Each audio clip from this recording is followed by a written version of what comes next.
Mesdames et messieurs, bonsoir. Voici les titres du journal. Revue annuelle de la gouvernance des entreprises publiques au Bénin, la 3e édition, est axée sur le thème professionnalisation des conseils d'administration. Les travaux lancés ce mardi sont placés sous la tutelle du ministère des Finances par le biais de la Direction générale des participations de l'État et de la dénationalisation. 3 lauréats, 3 motocryptons, les heureux gagnants de la tombola rentrée organisée par Woodin sont rentrés en possession de leur prix à Cotonou. La première édition du concours organisé du 30 août au 29 septembre 2021 a en effet connu 3 gagnants. Dans ce journal, les temps forts de la cérémonie de remise des prix aux lauréats. Nous aurons également droit à une note cultuelle dans ce journal avec la cérémonie du Yé, une pratique ancestrale souvent exécutée à Lokossa, une commune du sud-ouest du Bénin située dans le département du Mono. Objectif, conjurer les mauvais sorts et débarrasser le territoire des épidémies. Voilà pour le titre. Mesdames et messieurs, à nouveau, bonsoir. Professionnalisation des conseils d'administration, c'est le thème central de la 3e édition de la revue annuelle de la gouvernance des entreprises publiques au Bénin, une activité du ministère en charge des Finances organisée par la Direction générale des participations de l'État et de la dénationalisation. Les travaux ont été lancés ce mardi à Cotonou. Suivons. C'est un cadre de dialogue instauré par le ministère de l'Économie et des Finances pour échanger sur la bonne gouvernance des entreprises publiques. Une rencontre qui est à sa 3e édition et qui se penche sur la revue de performance de ces différentes sociétés d'État. Une occasion pour identifier les goulots d'étranglement afin de renforcer leur capacité à installer en leur sein un système de gouvernance de qualité pouvant impacter le développement économique du Bénin. Afin de maintenir le cap en matière d'échange avec les entreprises publiques, nous avons opté cette année pour une approche mixte, en présentiel et en virtuel. En choisissant cette année comme thème central la professionnalisation des membres des conseils d'administration, la DGPED souhaite améliorer les outils à la disposition des membres des conseils d'administration, en procédant à un renforcement de leurs capacités, en leur permettant d'améliorer leurs interventions dans les entreprises où ils interviennent. Cette revue qui se fait chaque année est le seul cadre qui mobilise l'ensemble des acteurs des entreprises publiques. Les discussions de cette année sont choisies en fonction des difficultés recensées lors des rencontres précédentes. 2 communications sont prévues pour le compte du lancement de cette 3e édition. La première sur les outils de professionnalisation des membres du conseil d'administration des sociétés d'État et la deuxième sur le fonctionnement et l'efficacité des comités d'audit au sein des conseils d'administration des entreprises publiques. Au niveau de l'enseignement supérieur, 106 candidats sont à l'assaut du diplôme d'expertise comptable. C'est à l'issue des 2 ans de formation assurés par Pigier et l'ENEAM. Les épreuves écrites qui se tiennent du 25 octobre au 5 novembre 2021 ont été lancées ce lundi à Cotonou. On retrouve Clément Chari. Après 2 ans d'intense formation au diplôme d'enseignement supérieur d'expertise comptable, les auditeurs au DESCOGEF composent ce lundi pour l'obtention de leur parchemin. Une formation en expertise comptable organisée par l'UEMOA avec l'école privée Pigier et l'école nationale d'économie appliquée et de management qui abrite le centre de composition. Une première dans l'histoire du Bénin en ce qui concerne l'organisation de cet examen. Oui, ça se déroule bien. Dans tous les pays de l'UEMOA, à la même heure, on a attendu pour que tout le monde soit prêt dans tous les pays pour qu'on commence. Les étudiants ont commencé par écrire déjà. On a pris toutes les dispositions avec des salles bien climatisées. Les étudiants sont bien sécurisés. Il n'y a aucun problème. Je crois que l'examen se déroule bien. Par contre, il y a des gens qui sont chargés de gérer l'aspect académique du DESCOGEF. Je crois que l'ENEAM a postulé pour obtenir l'agrément auprès de la CREFEC, la commission régionale qui s'occupe de cette formation du cursus d'ECOFI auprès de l'UEMOA. Et au niveau du Bénin, l'ENEAM n'est pas la seule école. Il y a l'ENEAM et Pigier qui ont eu l'agrément. Donc nous, on est centre de composition, Pigier est centre pour l'organisation du grand oral. Donc, nous avons en ce moment 106 candidats qui composent au niveau du Bénin. Et ces 106 candidats composent dans les matières pour lesquelles ils ont été formés. Ceux que nous sommes en train de former, à la fin de leur formation d'ESCOGEF, ils iront vers ce qu'on va appeler DECOFI. Et une fois qu'ils ont franchi DECOFI, ils rentrent aussi dans l'ordre des experts comptables. Les 106 candidats au diplôme d'enseignement supérieur d'expertise comptable composent dans 13 matières. Le président de l'ordre des experts comptables et comptables agréés se réjouit de la tenue de cet examen sous-régional à Cotonou qui vient soulager les aspirants à la profession de l'expert comptable. Niveau master, donc un bac plus 5 qui donne droit au stage d'expertise comptable, un stage de 3 ans pour devenir expert comptable à l'issue d'une épreuve, enfin d'une série d'épreuves finales. Donc c'est une joie, c'est une immense joie pour moi de participer au lancement de cet examen ce matin parce que c'est une première. Ce qui se faisait avant nous, on est passé par le cursus français et il fallait se déplacer forcément en France pour aller passer les examens. Vous voyez bien que c'est une opportunité qui est ouverte à nos jeunes étudiants de se faire former dans une filière professionnelle de haute qualité pour devenir expert comptable. Les épreuves démarrées ce lundi 25 octobre prennent fin le 5 novembre 2021. Les candidats affrontent 13 épreuves écrites et seront soumis à la fin à un grand oral. L'autre bonne nouvelle pour le Bénin, c'est l'autorisation de l'École nationale d'économie appliquée et de management par l'UEMOA à recruter des étudiants pour faire le niveau licence d'expertise comptable d'ECOGEF. Alors à présent à Parakou, les artisans du département du Borgou sont sensibilisés sur les tenants et les aboutissants de la loi 2020-24 du 2 septembre 2020 portant création de la Chambre des métiers de l'artisanat du Bénin. C'est à la faveur d'une séance de vulgarisation organisée ce mardi pour éclairer la lanterne des artisans du département sur les innovations contenues dans ce nouveau test. C'est une initiative du ministère des Petites et Moyennes Entreprises et de la promotion de l'emploi à travers la direction de l'artisanat. Suivons. Dans sa volonté de professionnaliser l'artisanat et de faire de ce secteur un véritable levier pour le développement économique du Bénin, que le gouvernement a fait voter cette loi par les députés à l'Assemblée nationale le 29 juillet 2020. Un document avec beaucoup d'innovations et dont la mise en application se fera à travers 2 décrets exposés ici aux artisans. D'abord, le décret 2021-271 portant approbation des statuts de la Chambre des métiers de l'artisanat.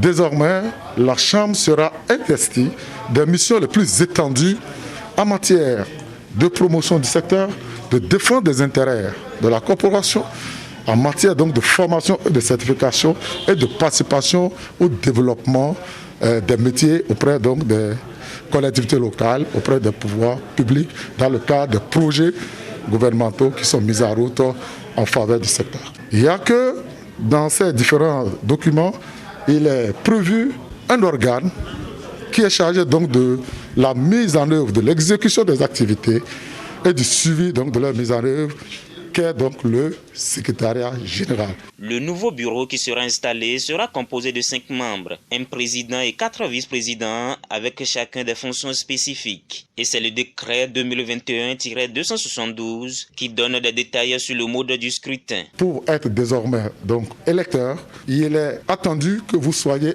un artisan qui exerce effectivement dans son unité, un artisan qui exerce au moins depuis 2 ans dans son unité donc artisanale, qui jouit donc de ses droits civiques, âgé d'au moins 18 ans.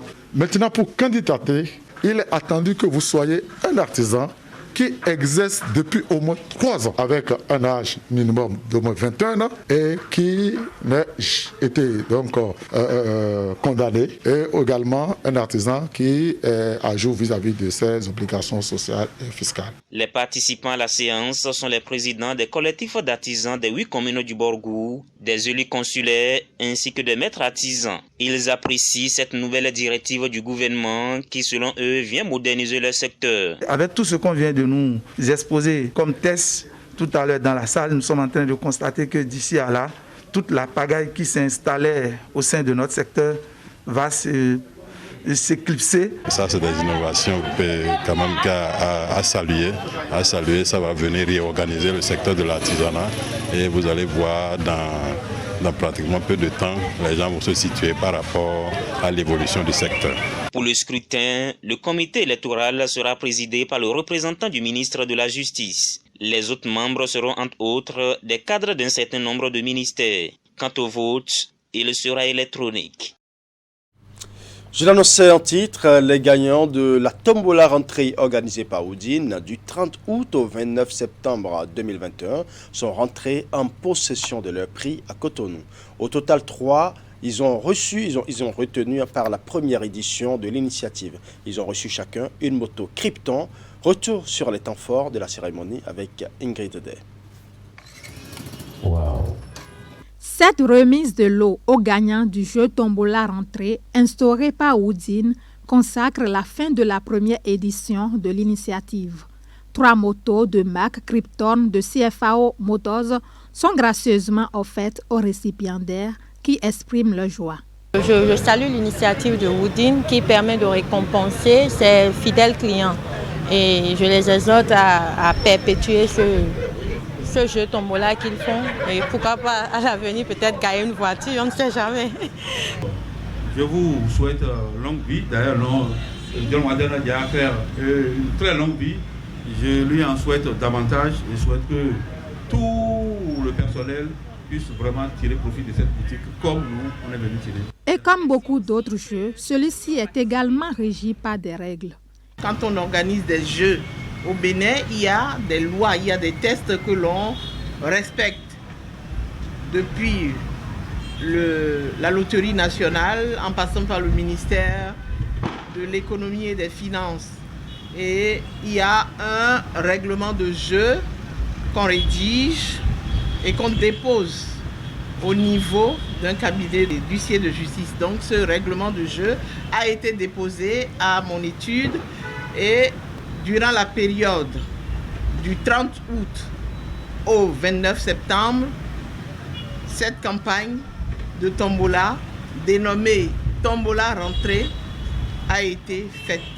Il suffit aux participants de se procurer des tissus Oudine à hauteur de 30 000 francs CFA, une prescription à laquelle se sont conformés 16 heureux gagnants qui n'ont pas tari de loge à l'endroit des initiateurs. Rentrée tombola, l'idée derrière c'était d'offrir une belle moto par boutique parce que nous avons 3 boutiques et l'idée c'était d'offrir 3 motos à nos différents gagnants en fonction de leurs achats.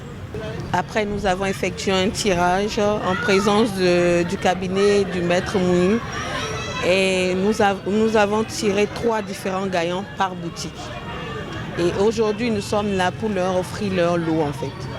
Vu que nous aimons avoir l'originalité, on a opté pour la marque Yamaha parce qu'elle est résistante. Sa moto offerte aux heureux gagnants de la tombola rentrée de la marque Oudine coûte environ 600 000 francs CFA chacune. Les prochaines éditions s'annoncent déjà plus intéressantes, promettent les organisateurs. Merci beaucoup. À l'Assemblée nationale, c'est parti pour la deuxième session ordinaire au titre de l'année 2021. L'ouverture de cette session parlementaire a été consacrée par une cérémonie solennelle au cours de laquelle plusieurs dossiers seront étudiés et adoptés. Occasion pour le président de l'Assemblée nationale de féliciter ses collègues pour la qualité des débats et de l'ambiance qui prévaut au sein de cette mandature législative. Suivant. Dans toute la solennité requise, la deuxième session ordinaire de l'année 2021 s'ouvre ce mardi à l'Assemblée nationale. Et la tradition parlementaire est une fois encore respectée. Le président de l'Assemblée nationale reçoit ici les honneurs dus à son rang. La session sera essentiellement consacrée à l'étude et au vote du budget général de l'État. À l'occasion, les députés auront également à examiner et à voter le projet de loi de finances pour la gestion 2022. À ce sujet s'ajoute une quarantaine de points inscrits à l'ordre du jour de la session, dont l'examen de plusieurs projets de loi et autres dossiers. Vous aurez à étudier le projet de loi portant code de la nationalité béninoise, le projet de loi portant loi organique sur le Conseil économique et social, le projet de loi portant statut des magistrats à la Cour suprême, le projet de loi portant octroi de pensions et autres avantages aux anciens présidents des institutions prévues par la Constitution, le projet de loi portant statut du barreau de la République du Bénin, et ensuite vous aurez à étudier des rapports d'enquête parlementaire sur diverses affaires et des questions orales au gouvernement, etc. Comme vous le voyez, chers collègues, nous avons du travail comme d'habitude, mais je demeure convaincu que, comme par le passé, nous allons travailler avec organisation et méthode dans un esprit de responsabilité, de disponibilité et de consensus pour venir à bout de cette tâche qui paraît si énorme à première vue, mais exaltante. Dans son discours d'ouverture de la session, le président de l'Assemblée nationale s'est félicité de l'esprit de responsabilité, de tolérance et de consensus qui a toujours prévalu dans ce Parlement, notamment sur les questions dont dépend le développement du Bénin et le bien-être socio-économique des populations.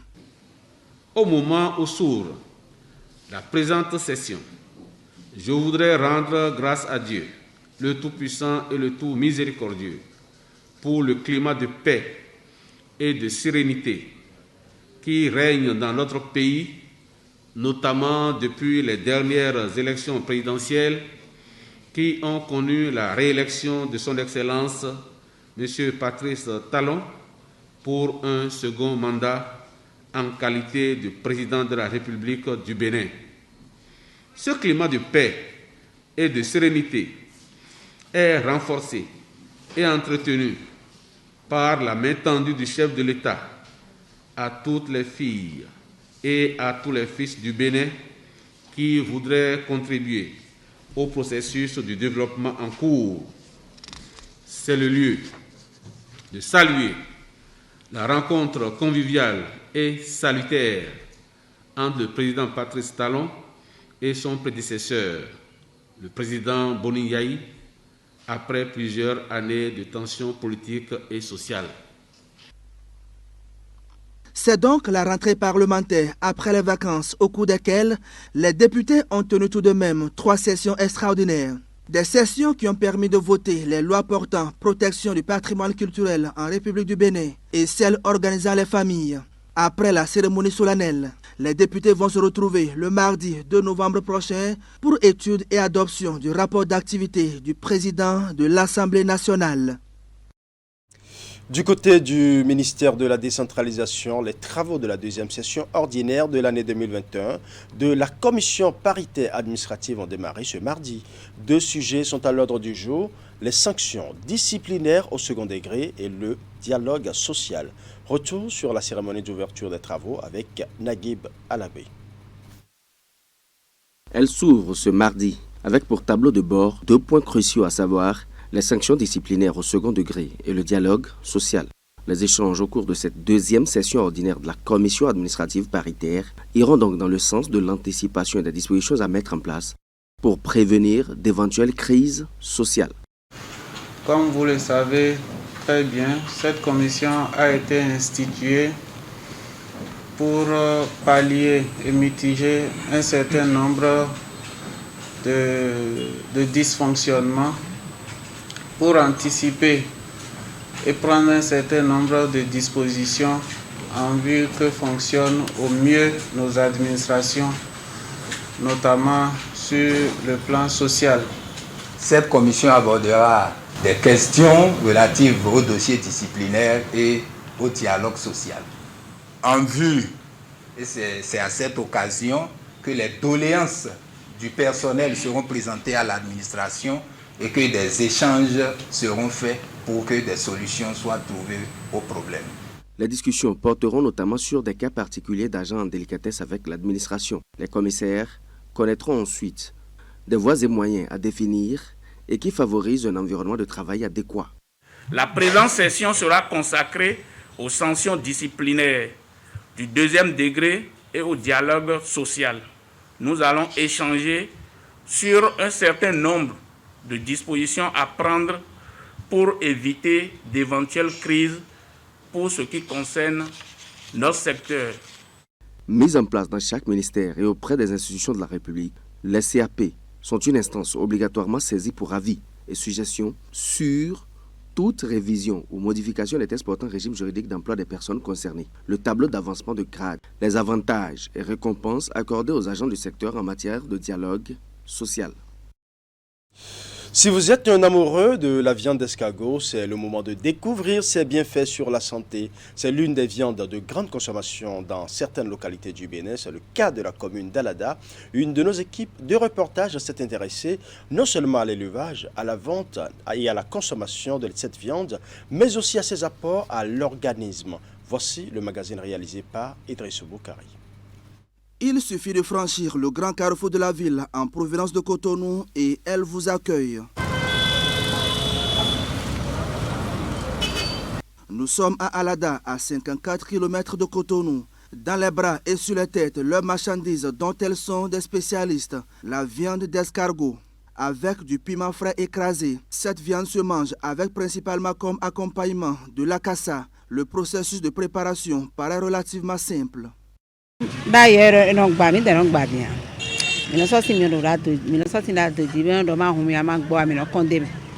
Avant, on cassait les coquilles pour extraire la viande. Mais maintenant, ce sont juste les petits que nous cassons.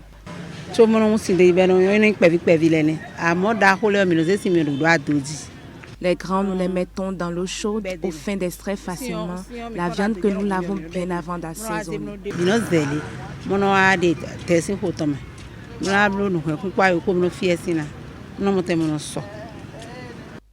Mais où trouve-t-on les escargots pour obtenir ce commerce depuis tant d'années? À cette question adressée aux dames, plusieurs sites nous ont été indiqués. Et nous voici à la sortie d'Alada, direction marché de Rouegbo. Nous voici au marché de Rouegbo et au cœur de ce lieu de commerce. On retrouve Dame Célestine et sa fille. Nous sommes sur l'un des points d'approvisionnement d'escargots. Dame Célestine et sa fille ont fait de bonnes recettes ce jour du marché, puisqu'il ne leur reste plus qu'un demi-sac. Elles ont elles aussi leur chaîne d'alimentation. Ce sont les dames qui passent dans les maisons des paysans pour collecter et nous les vendre.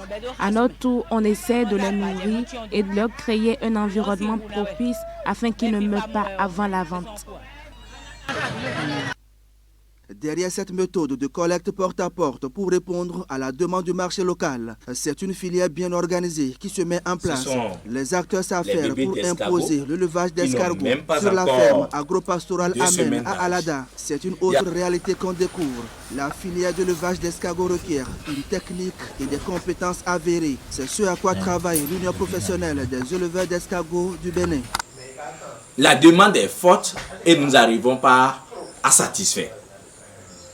Donc, toutes ces idées nous ont permis d'élaborer des manières qu'il nous faut pour structurer le domaine, pour que la chaîne de valeur des escargots puisse être profitable aux éleveurs, aux intermédiaires, aux transformatrices. Beaucoup de Béninois affichent encore des réserves en ce qui concerne la consommation de la viande d'escargot. La question d'hygiène est souvent le principal argument. Mais en réalité, qu'apporte la viande d'escargot à l'organisme? Pour le savoir, nous avons rendez-vous avec un nutritionniste à Cotonou. C'est une viande qui apporte énormément de protéines. En termes de pourcentage même, la quantité de protéines qu'elle apporte est plus importante que celle que contient la viande de bœuf, la viande de mouton et tout ça. Nous avons en moyenne 17 à 18% de protéines dans la viande d'escargot.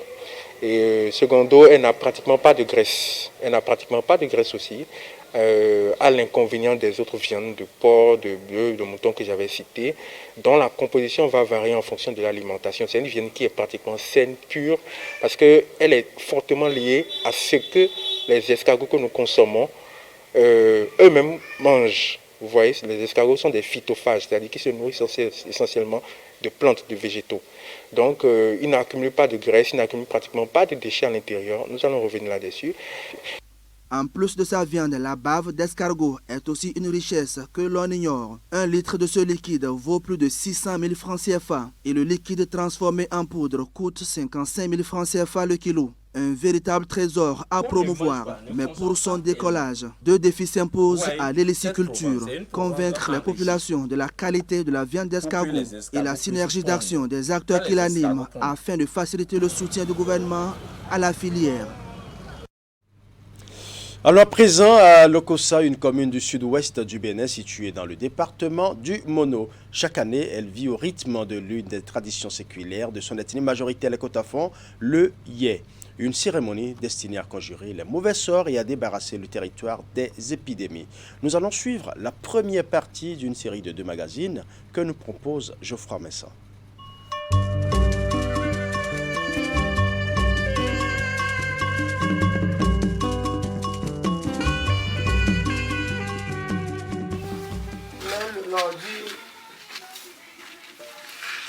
Au centre de la chambre.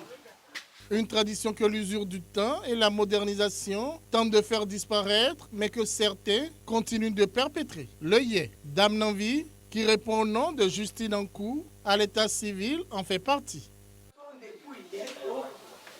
Qu'il enlève toutes les maladies, les malédictions, les esprits mauvais, la maladie, les démangeaisons, ceux qui poursuivent au nom. En cette matinée du dimanche 26 septembre 2021, en balayant dans le sens inverse sa chambre, en faisant mine d'enlever des toiles d'araignée et en regroupant au milieu de la chambre les tas de déchets collectés, Dame Nanvi exécute l'un des rituels du Yé.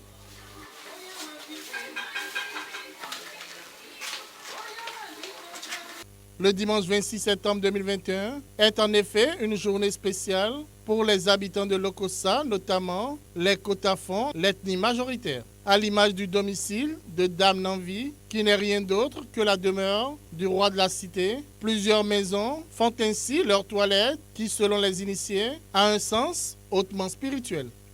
Une journée comme celle d'aujourd'hui est dédiée à une cérémonie ancestrale qui purifie la ville et apporte la paix dans les foyers. Le Yé est destiné à conjurer les mauvais sorts, à débarrasser le territoire des épidémies et autres maladies.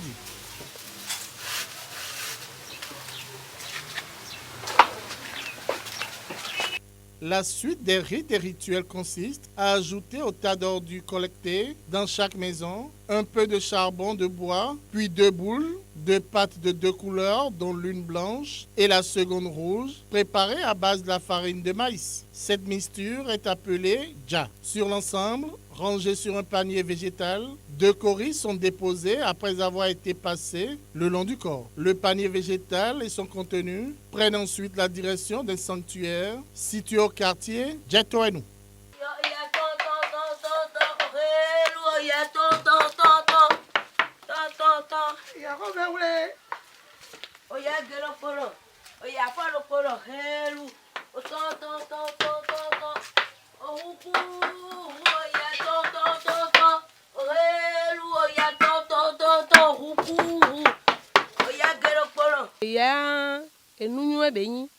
Le Yé est une bonne pratique ancestrale qui apporte la paix. Le spectre de la mort est renvoyé de la cité. Les foyers retrouvent leur équilibre.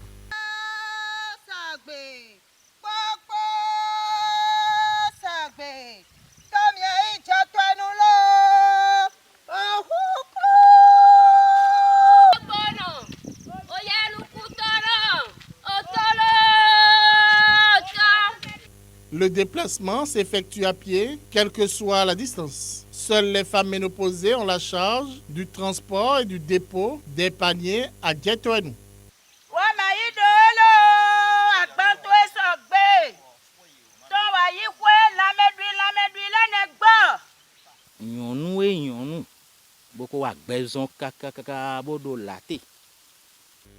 C'est la femme qui a déjà fait sa vie, qui ne va plus tomber enceinte. Une femme âgée qui se charge du transport d'État ramassé dans les maisons et quartiers pour le déposer au niveau de la butte de Djetoenou. En absence d'une telle femme, l'homme le plus âgé capable d'effectuer le déplacement à pied peut le faire. À Djetoenou, il est organisé des libations après la collecte des offrandes dans la ville et le dépôt des dites offrandes au niveau d'une butte, la butte de Djetoenou.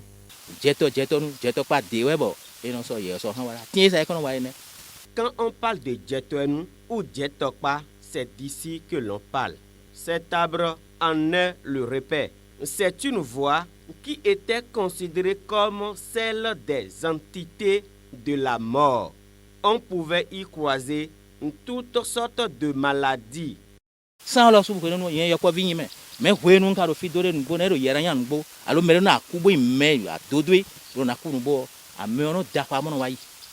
j'étais petit, le décès d'une grande figure de la cité était précédé par des cris stridents qui longeaient cette voie jusqu'au bord de l'eau qui se trouve en bas. Tous les passants pouvaient entendre ces cris.